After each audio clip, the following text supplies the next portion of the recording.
Let's talk about the 5 most common estrogen myths that I hear all the time. Things like, at what age can I start? Am I too old? I have a family history. My grandmother had it. Does that mean I can't do it? I was told I have high blood pressure, so I'm not a candidate. I'm not yet 52, so I'm not a candidate. Whoa, whew. Let's take a collective breath and let's talk through all these myths.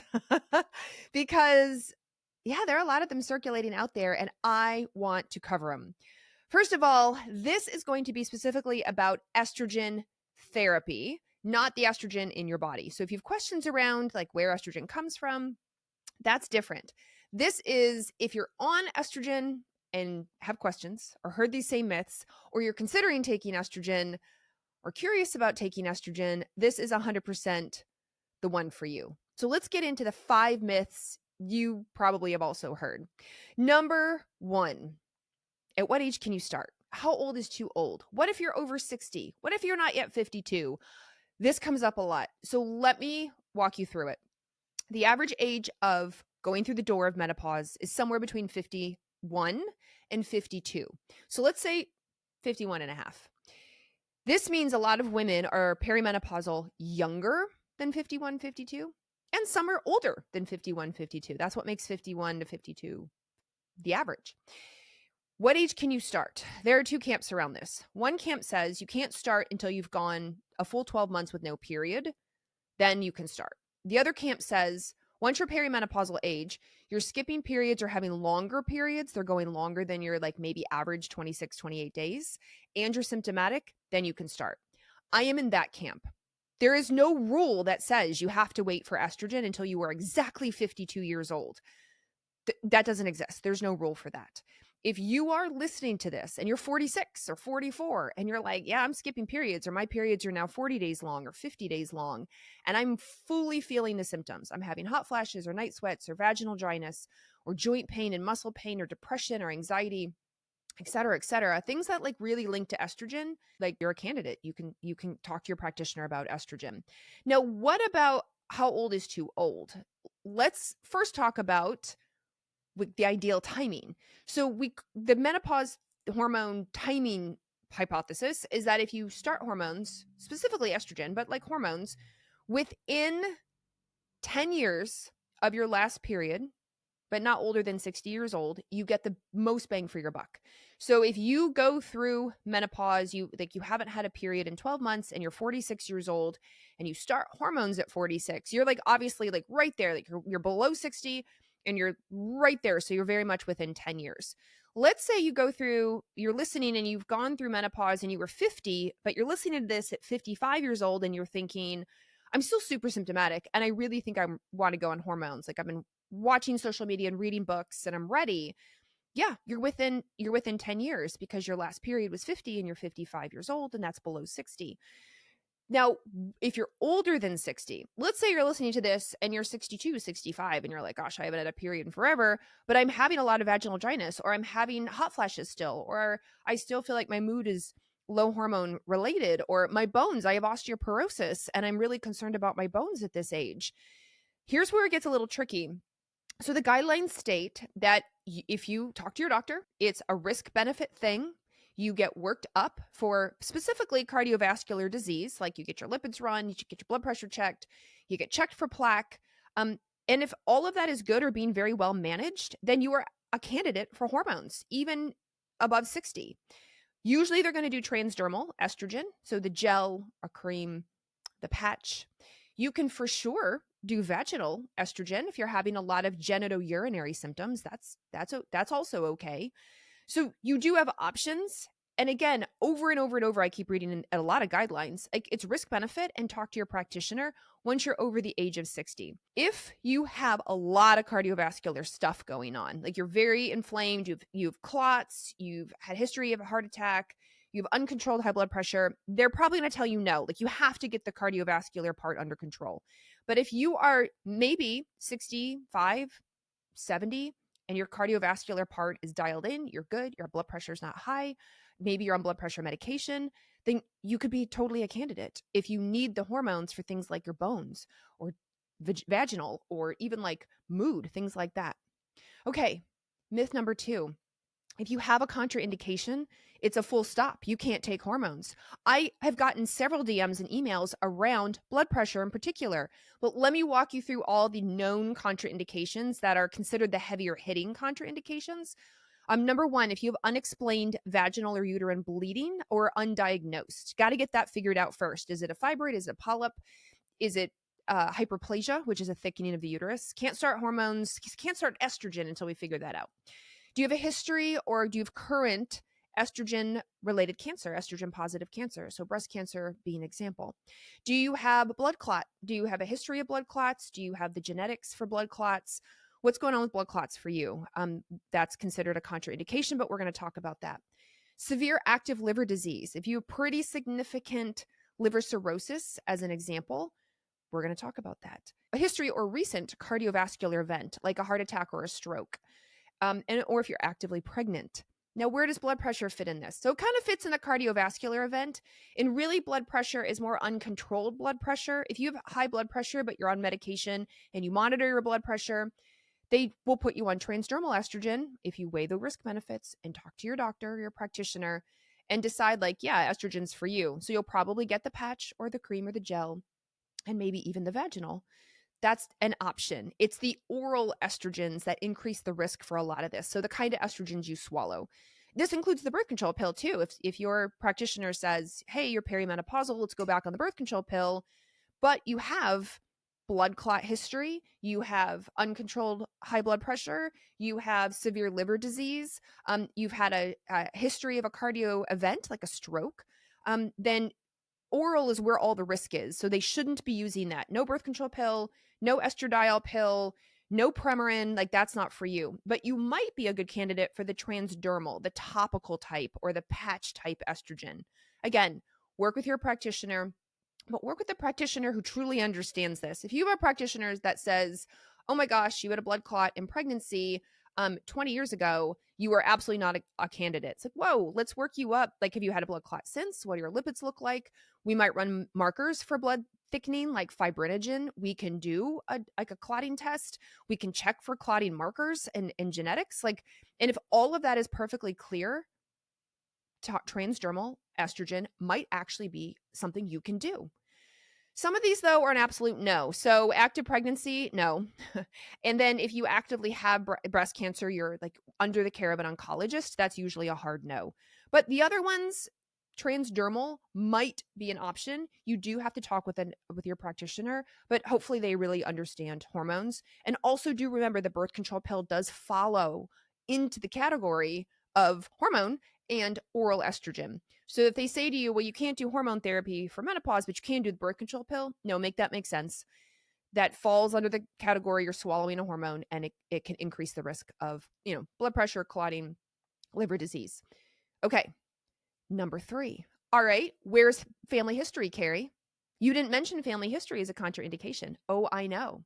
Back in the day when I was first a baby in medical school, family history was 100% discussed. My own maternal grandmother died of breast cancer. So I was told, you will never be able to do hormones because your grandmother died of breast cancer.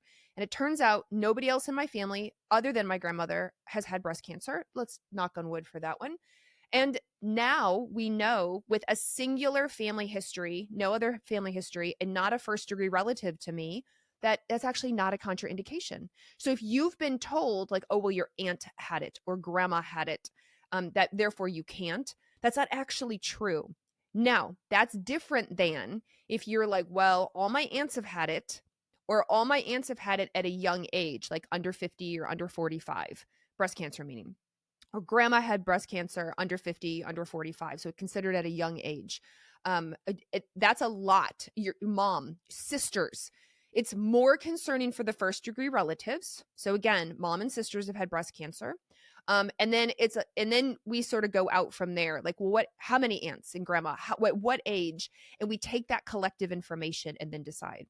So it is considered like you have to have a consultation with a specialist. We obviously need to get some genetics looked at. If first degree relative, your sisters, your mom.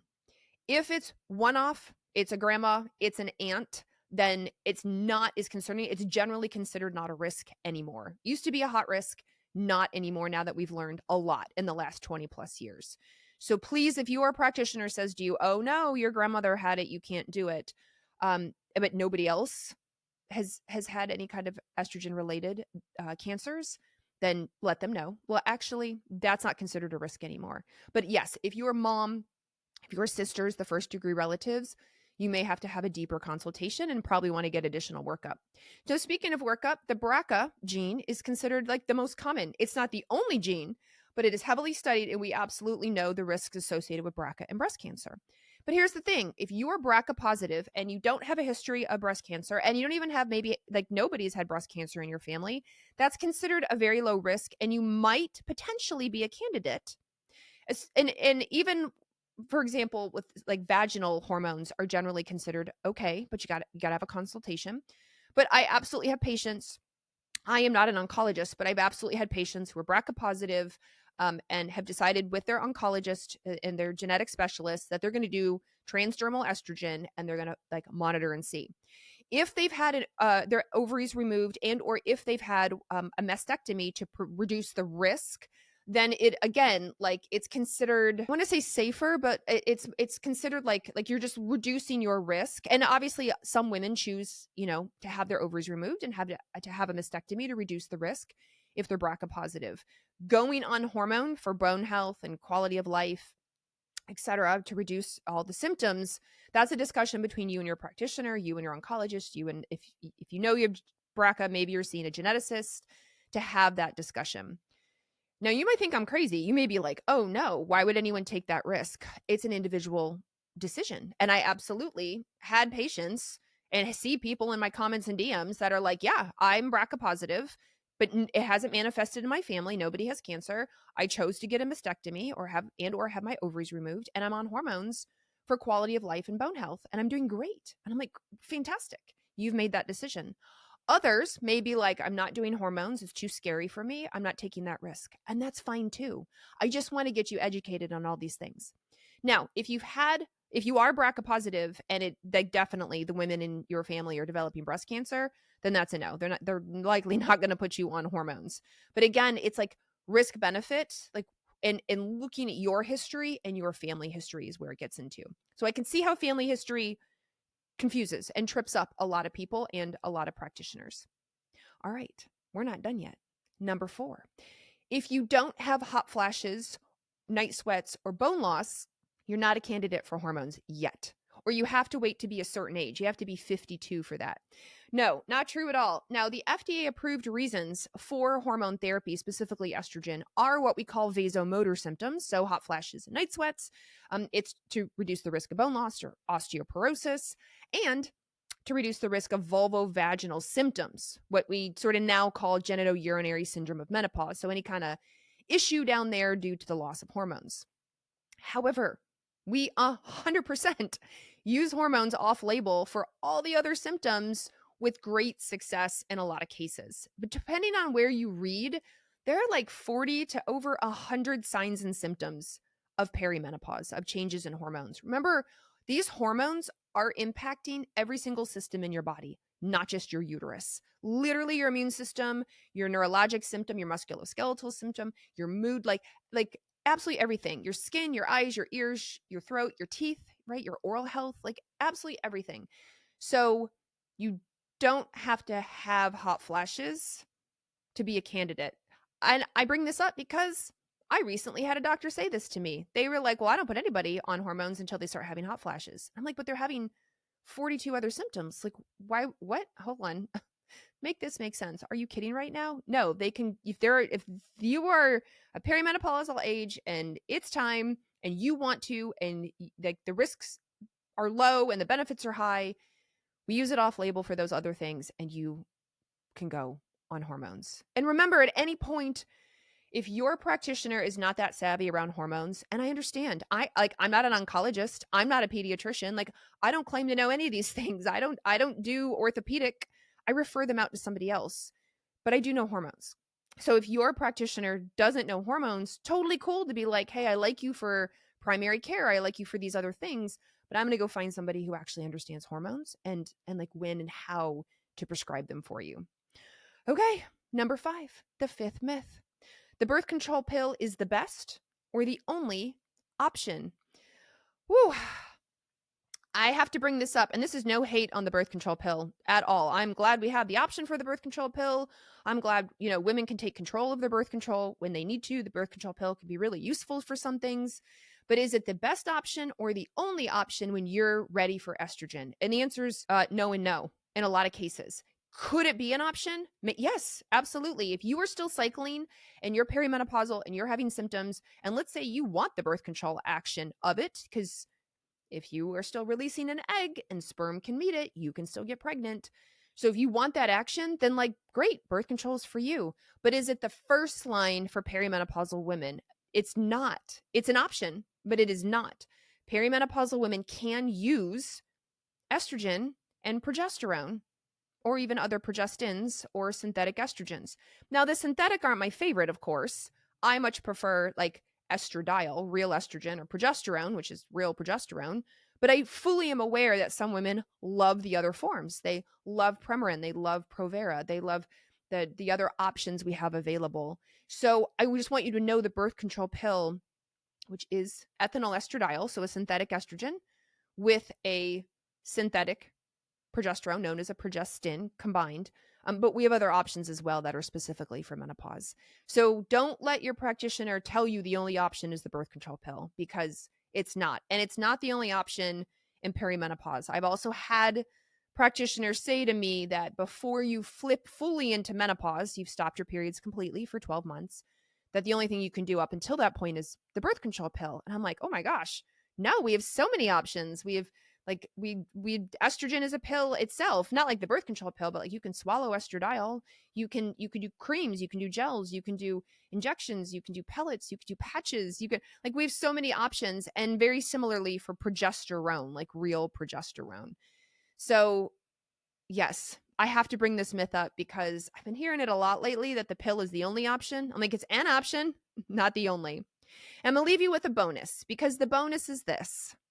What about, does systemic help my vagina? If I do take the birth control pill, if I do use the estrogen patch, if I do use progesterone, is that going to help my dryness, my pain with sex, the changes in my tissues, the leakage that I get, the infections that I'm starting to notice, the itchiness, the botheriness that's down there?